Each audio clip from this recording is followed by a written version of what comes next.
ವರಮಹಾಲಕ್ಷ್ಮಿ ವ್ರತಕಥೆ.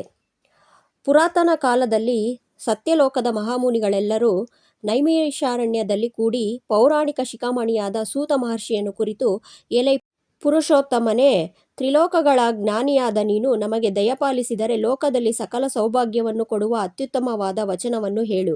ಸೂತ ಮಹಾಮುನಿಯು ಪ್ರಸನ್ನನಾದನು ಮತ್ತು ಆಗ ಪುಂಖಾನುಪುಂಖನು ಹೀಗೆ ಹೇಳಿದನು. ಹೇ ಮುನಿಗಳೇ, ಶ್ರದ್ಧಾಭಕ್ತಿಯಿಂದ ಪೂಜಿಸುವವರಿಗೆ ಸಕಲ ಇಷ್ಟಾರ್ಥಗಳನ್ನು ದಯಪಾಲಿಸುವ ಅತ್ಯುತ್ತಮ ವ್ರತವೊಂದನ್ನು ಜಗತ್ತಿನಲ್ಲೇ ಇದೆ, ಕೇಳು.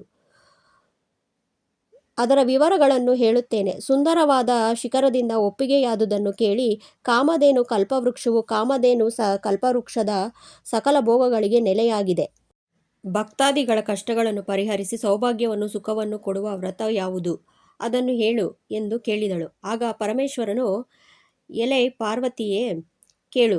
ವರಲಕ್ಷ್ಮಿ ವ್ರತ ಸಂಪತ್ತಿನ ಮೂಲಪುರುಷ, ಪುತ್ರ ಪುತ್ರಿಯರ ಉಪಕಾರಿ. ಈ ವ್ರತವನ್ನು ಪುಣ್ಯವಂತ ಸ್ತ್ರೀಯರು, ಪುರುಷರು ಮತ್ತು ಮಕ್ಕಳು ಮಾಡಬಹುದು. ಶ್ರಾವಣ ಮಾಸದ ಶುಕ್ಲಪಕ್ಷದ ಹುಣ್ಣಿಮೆಯ ಸಮೀಪವಿರುವ ಶುಕ್ರವಾರದಂದು ಈ ವ್ರತವನ್ನು ಮಾಡಬೇಕು. ಆಗ ಪರಮಾನಂದಗೊಂಡ ಪಾರ್ವತಿಯು, ಸ್ವಾಮಿ, ಆ ವ್ರತದ ನಿಯಮವೇನು? ಅದನ್ನು ಹೇಗೆ ಮಾಡಬೇಕು? ಆ ವ್ರತದ ಅಧಿದೇವತೆ ಯಾರು? ಅವಳು ಕೇಳಿದಳು.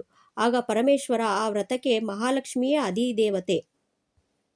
ಶ್ರಾವಣ ಮಾಸದ ಹುಣ್ಣಿಮೆಯ ಬಳಿ ಭೃಗುವಾರದಂದು ಇದನ್ನು ಮಾಡಬೇಕು. ಹೀಗೆ ಮಾಡಿದ ಭಕ್ತರ ಕೋರಿಕೆಗಳು ಈಡೇರಿ ಕಷ್ಟಗಳು ನಾಶವಾಗುತ್ತವೆ. ಇದೇ ಸತ್ಯ. ಈ ನಿಟ್ಟಿನಲ್ಲಿ ಒಂದು ಪ್ರಸಿದ್ಧ ಕಥೆ ಇದೆ. ಅದನ್ನು ನಾನು ನಿಮಗಾಗಿ ವಿವರಿಸುತ್ತೇನೆ, ಕೇಳಿ. ಕಥೆಯನ್ನು ಹೇಳಲು ಅನುವಾದ. ಪುರಾತನ ಕಾಲದಲ್ಲಿ ಮಹಾಮಹಿನ್ನತವಾದ ವಿದರ್ಭ ದೇಶದ ರಾಜಧಾನಿಯಾದ ಕುಂಡಿನಿ ನಗರದಲ್ಲಿ ಚಾರುಮತಿ ಎಂಬ ಹೆಸರಿನ ಒಬ್ಬಳು ಬಡವಳಾಗಿದ್ದರೂ ಸದ್ಗುಣವುಳ್ಳವಳು, ಗಂಡನ ಆರೈಕೆಯೇ ಮುಖ್ಯವೆಂದು ತಿಳಿದವಳು, ಪತಿಯನ್ನು ನೋಯಿಸದೆ ಸದಾ ಸುಖಿಯೂ ಸದ್ಗುಣಶೀಲಳೂ ಆಗಿದ್ದಳು. ಹೃದಯ ಆಕೆಯ ಸದಾಚಾರವನ್ನು ಮೆಚ್ಚಿ ದಯಾಳುವಾದ ಮಹಾಲಕ್ಷ್ಮಿ ಒಂದು ದಿನ ಚಾರುಮತಿ ಮಲಗಿರುವಾಗ ಕನಸಿನಲ್ಲಿ ಕಾಣಿಸಿಕೊಂಡು ಹೇಳಿದಳು. ನಿನ್ನನ್ನು ಮದುವೆಯಾಗಿರುವ ಚಾರುಮತಿ, ನಿನ್ನ ಪುಣ್ಯಕ್ಕೆ ಮೆಚ್ಚಿ ನಿನ್ನ ಹಿಂದಿನ ಪುಣ್ಯಕ್ಕೆ ತಕ್ಕಂತೆ ಅನುಗ್ರಹಿಸಲು ಬಂದಿರುವ ಮಹಾಲಕ್ಷ್ಮಿಯೇ ನಾನು. ಈಗ ನಾನು ಹೇಳುತ್ತಿರುವುದನ್ನು ನೀವು ಅರ್ಥ ಮಾಡಿಕೊಂಡರೆ ಮತ್ತು ಅದನ್ನು ಗಮನಿಸಿದರೆ ನೀವು ಅದರಿಂದ ಹೆಚ್ಚಿನ ಪ್ರಯೋಜನಗಳನ್ನು ಪಡೆಯುತ್ತೀರಿ.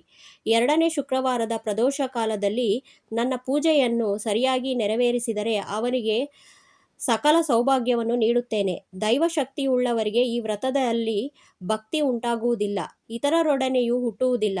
ಈ ಲೋಕದಲ್ಲಿ ನನ್ನ ಭಕ್ತನಿರುವವರು ಪೂಜಿಸುವವರೇ ಧನ್ಯರು, ಅವರು ಧೈರ್ಯಶಾಲಿಗಳು, ಅವರೇ ಪುಣ್ಯವಂತರು, ಅವರೇ ಮಹಾತ್ಮರು, ಸಾಹಸಿಗಳು, ಅವರು ವಿದ್ವಾಂಸರು, ಅಂತಹವರು ಪ್ರಶಂಸರು, ಹೆಚ್ಚು ಏನು ಹೇಳಬಹುದು, ಅವರು ಅತ್ಯುತ್ತಮರು.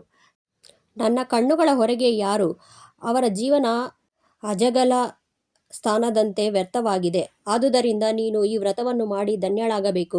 ಹೀಗೆ ವರಮಹಾಲಕ್ಷ್ಮಿಯನ್ನು ನಿದ್ರೆಯಲ್ಲಿಯೇ ಉಪದೇಶಿಸುತ್ತಾ ಮಹಾಲಕ್ಷ್ಮಿಯು ಮಾಯವಾದಳು. ಆಗ ಚಾರುಮತಿಯು ನಿದ್ದೆಗೆಟ್ಟು ನಡೆದುದನ್ನೆಲ್ಲ ಹೇಳಿದಳು. ಶ್ರಾವಣ ಮಾಸದ 2ನೇ ಶುಕ್ರವಾರ ಅವರ ಜೊತೆ ಕೆಲ ದಿನಗಳನ್ನು ಕಳೆಯಲು ಬಂದಿತು.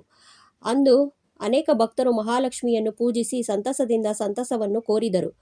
ವರಲಕ್ಷ್ಮಿ ಕಟಾಕ್ಷದಿಂದ ನಿಯಮದಿಂದ ಬಡ ಚಾರುಮತಿ ಈ ವ್ರತವನ್ನು ಮಾಡಿದಳು. ಪರಮೇಶ್ವರನ ಕಥೆಯನ್ನು ಕೇಳಲು ಪಾರ್ವತಿಯು ಕೇಳಿದಳು. ಎಲೈ ದೇವನೇ, ನೀವು ನನ್ನಲ್ಲಿ ಕರುಣೆಯನ್ನು ಕಂಡುಕೊಂಡರೆ ಈ ವಿಧಾನವನ್ನು ನಾನು ನಿಮಗೆ ವಿವರವಾಗಿ ಹೇಳಬೇಕು. ಆಗ ಪರಮೇಶ್ವರನು ಪೂಜಾ ವಿಧಾನಗಳನ್ನು ಹೀಗೆ ವಿವರಿಸಿದನು. ಕೇಳು ದೇವಿ. ಶ್ರಾವಣ ಮಾಸದ 2ನೇ ಶುಕ್ರವಾರದಂದು ಮಾತ್ರ ಪುರುಷ ಮತ್ತು ಸ್ತ್ರೀ ಭಕ್ತರು ಮಂಗಳ ಸ್ನಾನ ಮಾಡಿದ ನಂತರ ಅಭ್ಯಂಜನವನ್ನು ಮಾಡಿ ಶುಭ ವಸ್ತ್ರಗಳನ್ನು ಧರಿಸಬೇಕು. ಮನೆಯಲ್ಲಿ ರಂಗವಲ್ಯಾದಿಗಳಿಂದ ಅಲಂಕೃತವಾದ ಶುದ್ಧ ಪ್ರದೇಶದಲ್ಲಿ ಸುಂದರವಾದ ಮಂಟಪವನ್ನು ನಿರ್ಮಿಸಬೇಕು. ಅದರ ಮಧ್ಯದಲ್ಲಿ ಪಂಚವರ್ಣವಿರುವ ಅಷ್ಟದಳ ಪದ್ಮವನ್ನು ರಚಿಸಿ ಅದರ ಮೇಲೆ ಮಾವಿನ ಚಿಗುರುಗಳಿಂದ ಕೂಡಿದ ಕಲಶವನ್ನು ಇಟ್ಟು ಮಹಾಲಕ್ಷ್ಮಿಯನ್ನು ಪ್ರಾಣ ಪ್ರತಿಷ್ಠಾಪೂರ್ವಕವಾಗಿ ಪೂಜಿಸಬೇಕು. ಪದ್ಮಾಸನ, ಪದ್ಮವ್ಯೂರ್, ಪದ್ಮಾಕ್ಷಿ, ಪದ್ಮಸಂಭವೆ ಎಂದು ಜಪಿಸಿದ ನಂತರ ದೇವಿಯನ್ನು ಷೋಡಶೋಪಚಾರ ಪೂಜೆಯಿಂದ ಸಂತೃಪ್ತಗೊಳಿಸಿ ಯೋಗ್ಯ ಬ್ರಾಹ್ಮಣನಿಗೆ ಉಪನಯನವನ್ನು ಕೊಡಬೇಕು. ಸುವಾಸಿನಿಯರ ಸಮಾರಾಧನೆ, ಗಂಧ ತಾಂಬೂಲಗಳಿಂದ ತೃಪ್ತರಾಗಬೇಕು. ನಂತರ ಭಕ್ತ ಬ್ರಾಹ್ಮಣ ಸುವಾಸಿನಿಯರಿಗೆ ಭೋಜನವನ್ನು ನೀಡಿ ಭೂರಿ ದಕ್ಷಿಣೆಯನ್ನು ನೀಡಿ ಕಥೆಯನ್ನು ಕೇಳಬೇಕು. ಸೂತ ಪುರಾಣಿಕನು ಶೌನಕಾದಿ ಮುನಿಗಳಿಗೆ ಇದನ್ನೆಲ್ಲ ಹೇಳಿದಾಗ ಋಷಿಗಳು ಸಂತೋಷಗೊಂಡರು. ಯಾರು ಮಹಾಲಕ್ಷ್ಮಿಗೆ ಇಂತಹ ವ್ರತವನ್ನು ಮಾಡುತ್ತಾರೋ, ಯಾರು ಈ ಕಥೆಯನ್ನು ಕೇಳುತ್ತಾರೋ ಅವರಿಗೆ ಪುತ್ರ ಪುತ್ರಿಯರ ಸಕಲ ಸಂಪತ್ತು ದೊರೆಯುತ್ತದೆ.